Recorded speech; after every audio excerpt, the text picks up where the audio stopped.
আসসালামু আলাইকুম। নাইমা কেয়া স্বাগত জানাচ্ছি এনটিভির দেশের খবরে। পহেলা বৈশাখে নতুন বছরের প্রথম দিনে কৃষকদের জন্য কৃষক কার্ড কর্মসূচির উদ্বোধন করবেন প্রধানমন্ত্রী তারেক রহমান। প্রধানমন্ত্রীর টাঙ্গাইল সফরকে কেন্দ্র করে জেলা জুড়ে তৈরি হয়েছে উৎসব আমেজ। টাঙ্গাইলে কৃষক সমাবেশে বক্তৃতা করে কৃষি মেলার উদ্বোধন করবেন প্রধানমন্ত্রী।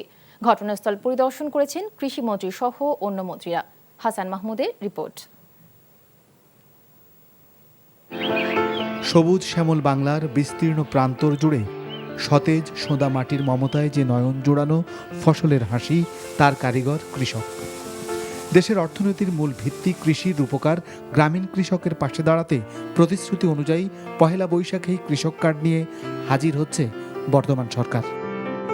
নিরন্ন কৃষকের পাশে দাঁড়াতে সরকারের এই উদ্যোগ, কৃষি কার্ড বিতরণ কর্মসূচি ঘিরে চলছে ব্যাপক প্রস্তুতি। টাঙ্গাইল জেলা স্টেডিয়ামে কৃষক কার্ড বিতরণ পাইলট প্রকল্প উদ্বোধন করবেন প্রধানমন্ত্রী তারেক রহমান।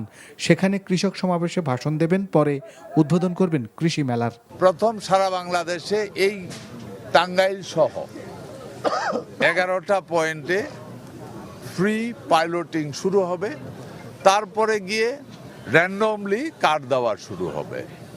পুরা প্রজেক্ট শেষ করতে আমরা আশা করছি আগামী 4 বছরের মধ্যে সারা বাংলাদেশে এই কার্ড বিতরণ শেষ হয়ে যাবে।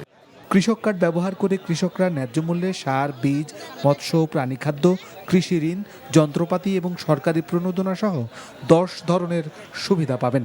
3 ধাপে পর্যায়ক্রমে সারা দেশে সব কৃষক পাবে এই কার্ড। কৃষকদের যে সমস্যাগুলো রয়েছে সেগুলো সমাধান করে ওনাদেরকে সরাসরি অর্থনৈতিকভাবে ক্ষমতায়িত করা যায়, কিভাবে তাদের কৃষি উৎপাদনকে আরও সহজতর করা যায়, মধ্যস্বত্বভোগীদের সংখ্যা তুলনামূলকভাবে কমিয়ে এনে কীভাবে কৃষি যে ভর্তুকি সেটি সরাসরি তাদের কাছে পৌঁছে দিয়ে তাদের অর্থনৈতিক ভাগ্যের পরিবর্তন করা যায়। আগামী আগস্ট পর্যন্ত 15 উপজেলায় পাইলট কার্যক্রম শুরু করা হবে, আর তা ধীরে ধীরে বিস্তৃত হবে সারা দেশে। Hasan Mahmud, NTV news, Dhaka. এদিকে ভোলায় প্রশাসনের সামনেই তেল বিক্রি হচ্ছে কালোবাজারে।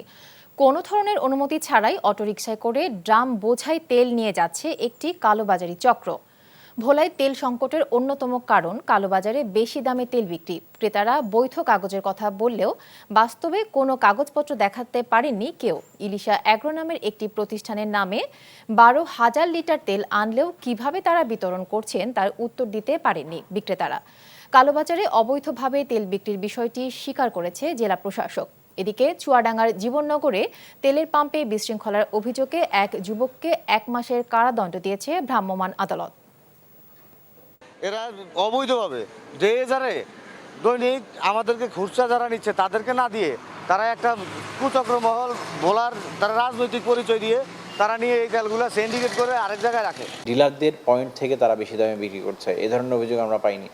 কিন্তু যেটি অভিযোগ আমরা কিছুটা শুনতে পেয়েছি যে একেবারে গ্রামে গঞ্জে ভোক্তা পর্যায়ে সেখানে 1 লিটার 2 লিটারে বিক্রি করার ক্ষেত্রে একটু বেশি দামে বিক্রি করছে। কেউ হয়তো নিজের জন্য নিয়েছে, তিনি হয়তো বিক্রি করছেন একটু বেশি দামে, সে ধরনের অভিযোগ পেয়েছি। কিন্তু সেটা একেবারেই ভোক্তা পর্যায়ে, ডিলার পর্যায়ে এরকম আমরা অভিযোগ পাইনি। পাহাড়ঘেরা চট্টগ্রাম বিশ্ববিদ্যালয়ে দীর্ঘদিন পর ফিরেছে পহেলা বৈশাখের পূর্ণাঙ্গ আনন্দ। পুরনো দিনের গ্লানি ভুলে নতুনকে বরণ করে নিতে ব্যস্ত সময় পার করছেন শিক্ষার্থীরা। বর্ণিল আয়োজনে নববর্ষকে বরণ করতে প্রস্তুত রাজশাহী, কুমিল্লা সহ দেশের বিভিন্ন জেলার অনেক শিক্ষা প্রতিষ্ঠান। আহমেদ শরীফের ডেস্ক রিপোর্ট। রং তুলির আঁচড় আর নানা রঙের মোটিফ জানিয়ে দিচ্ছে দুয়ারে করা নাড়ছে পহেলা বৈশাখ। দীর্ঘদিন পর এবার যেন প্রাণ ফিরেছে চট্টগ্রাম বিশ্ববিদ্যালয়ের বাংলা নববর্ষ বরণ উৎসবে। শিক্ষক শিক্ষার্থী থেকে শুরু করে পুরো ক্যাম্পাস এখন মেতেছে বর্ণিল কর্মযজ্ঞে। সবচেয়ে বেশি ব্যস্ত সময় পার করছেন চারুকলা অনুষদের শিক্ষার্থীরা। তারা ফুটিয়ে তুলছেন 1000 বছরের বাঙালির লোকজ ঐতিহ্য। সবার মাঝে এক্ষেত্রে একটা উৎসাহ কাজ করছে যে আমরা প্রথমবার আমাদের মেইন ক্যাম্পাসে আমাদের এই প্রোগ্রামগুলো আয়োজন করতে যাচ্ছি। এবারের আয়োজনে অন্যতম হচ্ছে আমাদের সরা শিল্প, মুখোশ, মোরাল করা হচ্ছে, রাতে আলপনা করা হবে। আয়োজকরা বলছেন এবারের বৈশাখ হারিয়ে যাওয়া গ্রামীণ সংস্কৃতিকে নতুন প্রজন্মের কাছে তুলে ধরার এক বড় মঞ্চ। আমাদের যে পয়লা বৈশাখ, এটা আমাদের সংস্কৃতি, এখানেই আমাদের আনন্দ করার বিষয়।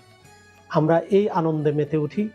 বিদেশি সংস্কৃতি থেকে আমাদের সংস্কৃতির যে আনন্দ, সেই আনন্দগুলো আমরা ভাগাভাগি করে এখানে সর্বোচ্চ লেভেলের আনন্দ করব। বাংলা নববর্ষ উদযাপনের অংশ হিসেবে চট্টগ্রামে ব্যতিক্রমী আয়োজন করেছে জেলা প্রশাসন।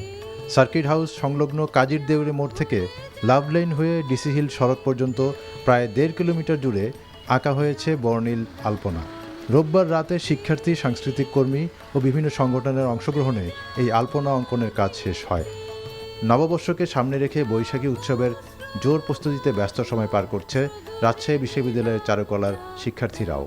বৈশাখী শোভাযাত্রা উপলক্ষে বিশ্ববিদ্যালয়ের চারুকলা অনুষদের শিক্ষক শিক্ষার্থীরা তৈরি করছেন নানা বর্ণিল মোটিভ, যেখানে বাঙালির ঐতিহ্যের পাশাপাশি উঠে এসেছে সমসাময়িক বিশ্ব বাস্তবতার প্রতিফলন। অনেক বড় একটা মাছ থাকবে, ইলিশ মাছ, আর টমটম গাড়ি, ঘোড়া এসব থাকবে যা বাঙালির ঐতিহ্যকে বহন করে। আবহমান কাল ধরে মানুষের জীবনযাত্রা যে থেমেছিল না বা থেমে অদূর ভবিষ্যতেও থাকবে না, সেটার একটা বার্তা দেওয়ার চেষ্টা করা হয়েছে। অন্যদিকে বাংলা নববর্ষ উদযাপন ঘিরে কুমিল্লার স্কুল কলেজগুলোতে চলছে উৎসবের রঙিন প্রস্তুতি। পয়লা বৈশাখ উপলক্ষে বর্ণাঢ্য শোভাযাত্রা ও সাংস্কৃতিক আয়োজন সফল করতে সপ্তাহ জুড়েই ব্যস্ত সময় পার করছেন শিক্ষার্থী ও শিক্ষকরা। রঙের মেলায় প্রাণ ফিরে পেয়েছে বিভিন্ন শিক্ষা প্রতিষ্ঠানগুলোর দেয়াল, প্রাঙ্গণ ও করিডোর। Ahmed Sharif, NTV news desk. Comilla city corporation নির্বাচনে জাতীয় নাগরিক পার্টি এনসিপি থেকে মেয়র প্রার্থী হিসেবে অ্যাডভোকেট মোহাম্মদ তারিকুল ইসলামের নাম ঘোষণা করা হয়েছে। বিকেলে নগরীর ধর্মসাগর পারস্থ নজরুল ইনস্টিটিউটে আয়োজিত সংবাদ সম্মেলনে এই ঘোষণা দেন এনসিপির দক্ষিণাঞ্চলের মুখ্য সংগঠক হাসনাত আব্দুল্লাহ। কুমিল্লাবাসীর প্রত্যাশা, কুমিল্লাবাসীর প্রয়োজন বিবেচনায় অ্যাডভোকেট তারিকুল ইসলামের সাংগঠনিক কার্যক্রম, তার নির্বাচনী কার্যক্রম, তার নির্বাচনী এই জার্নি সেটি পুরোটাই পরিচালিত করবে। কুমিল্লাবাসীর প্রত্যেকটা মানুষের কাছে আমাদের প্রত্যাশা থাকবে, যেভাবে গত আমাদের ৪ জাতীয় সংসদ নির্বাচনে আপনারা আমাদের পাশে এসে দাঁড়িয়েছিলেন, আপনাদের বিপুল সমর্থন আমাদেরকে দিয়েছিলেন, আপনাদের প্রত্যাশা এবং অভিযোগ প্রার্থীগুলো আমাদের কাছে এসে বলেছিলেন, ঠিক একইভাবে আপনারা অ্যাডভোকেট তারিকুল ইসলামকে ঠিক সেভাবে আপনারা গ্রহণ করে নেবেন। দিনাজপুরের হাকিমপুর থানার ভেতরে ভিডিও করার সময় সাংবাদিকদের মোবাইল ভাঙচুর করার অভিযোগ উঠেছে অপহরণ মামলার আসামি ইমনের বিরুদ্ধে। পুলিশের উপস্থিতিতে তিনি মোবাইলটি সাংবাদিকদের হাত থেকে কেড়ে নিয়ে ভাঙচুর করেন। বেলা 11:30টার সময় এই ঘটনা ঘটে। এদিকে থানার ভেতরে পুলিশের উপস্থিতিতে সাংবাদিকদের মোবাইল কেড়ে নিয়ে ভাঙচুর করায় স্থানীয় সাংবাদিকদের মধ্যে ক্ষোভের সৃষ্টি হয়েছে। এই ঘটনায় সাংবাদিকেরা দোষী ইমনের বিরুদ্ধে দৃষ্টান্তমূলক শাস্তির দাবি করেছেন। পরে আসামি ইমনকে দিনাজপুর আদালতে পাঠানো হয়েছে। পানি সম্পদ মন্ত্রণালয়ের প্রতিমন্ত্রী ফরহাদ হোসেন আজাদ বলেছেন, ইউক্যালিপটাস গাছ পরিবেশের ভারসাম্য নষ্ট করছে, তাই এসব গাছের চারা না রোপণ করে ফলদ এবং ওষুধি গাছের চারা রোপণ করার আহ্বান জানিয়েছেন তিনি। বোদা উপজেলার মারিয়া ইউনিয়নের গেদিপাড়া এলাকায় ছাতনাই নদী খনন কাজের উদ্বোধনী অনুষ্ঠানে এসব কথা বলেন তিনি। একটা সময় এই নদীতে এই অঞ্চলের কয়েক হাজার মানুষ চাষাবাদ করত জানিয়ে মন্ত্রী বলেন, এই নদী এখন মরা খালে পরিণত হয়েছে, তাই 20,000 কিলোমিটার নদী, জলাশয়, খাল খনন, পুনঃখননের নির্বাচনী প্রতিশ্রুতি বাস্তবায়নের অংশ হিসেবে ছাতনাই নদী ও পুনঃখনন করা হবে। রংপুরে পুলিশ হত্যা মামলায় একজনের মৃত্যুদণ্ড দিয়েছে আদালত। দুপুরে অতিরিক্ত মহানগর দায়রা জজ আদালতের বিচারক মার্জিয়া খাতুন আসামি পারভেজ রহমান পলাশের উপস্থিতিতে এই রায় দেন। এছাড়া আরও 2টি ধারায় অপরাধ প্রমাণিত হওয়ায় তাকে 5 বছরের সশ্রম কারাদণ্ড প্রদান করে আদালত। 2021 সালে মাদক ব্যবসায় জড়িত থাকার অভিযোগে পারভেজকে গ্রেফতার করা হয়। এ সময় এএসআই পিয়ারুল ইসলামকে পারভেজকে ছুরিকাঘাত করে। পরে রংপুর মেডিকেল কলেজ হাসপাতালে চিকিৎসাধীন অবস্থায় পিয়ারুলের মৃত্যু হয়। এ ঘটনায় পুলিশ বাদী হয়ে হত্যা ও মাদক আইনে পৃথক 2টি মামলা করে। নারায়ণগঞ্জের পাগলা নয়ামাটি এলাকায় হুমায়ুন কবিরের বাড়ির গ্রিল কেটে অস্ত্রের মুখে টাকা ও 40 ভরি স্বর্ণ লুট করে নিয়ে গেছে ডাকাতরা। পরিবার জানায়, ভোরে একদল ডাকাত হুমায়ুন কবিরের বাড়ির জানলার গ্রিল কেটে ঘরে প্রবেশ করে। এরপর বাড়ির সকলকে অস্ত্রের মুখে জিম্মি করে ডাকাতরা ঘরে থাকা টাকা ও 40 ভরি স্বর্ণালংকার লুট করে নিয়ে যায়। সকালে অতিরিক্ত পুলিশ সুপার তারেক আল মেহেদি ঘটনাস্থল পরিদর্শন করে সাংবাদিকদের জানান, সিসিটিভি ফুটেজ সহ আরও কিছু তথ্য প্রমাণ পাওয়া গেছে।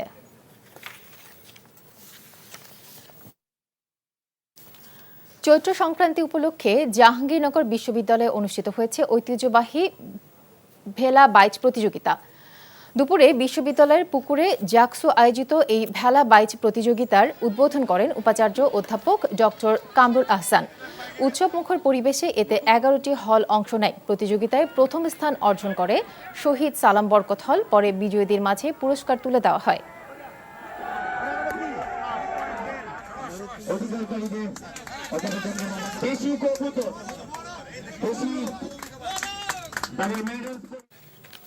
কুড়িগ্রামে শিশুদের শারীরিক ও মানসিক সামাজিক সুস্থতা নিশ্চিতকরণে শিশুদের ফুটবল খেলার আয়োজন করা হয়।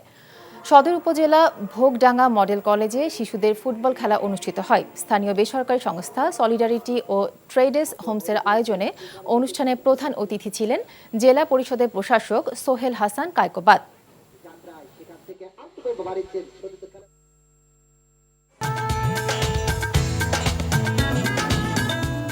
এই ছিল দেশের খবরে। এই খবরের ভিডিও সহ আপডেট জানতে ভিজিট করুন NTV অনলাইন www.ntvbd.com। এছাড়াও NTV জনপ্রিয় সব অনুষ্ঠান ও খবরের আপডেট জানতে ভিজিট করুন আমাদের ইউটিউব ও ভেরিফাইড ফেসবুক পেজে। এতক্ষণ সাথে থাকার জন্য ধন্যবাদ সবাইকে। 6টায় ইভিনিং নিউজ দেখার আমন্ত্রণ রইল।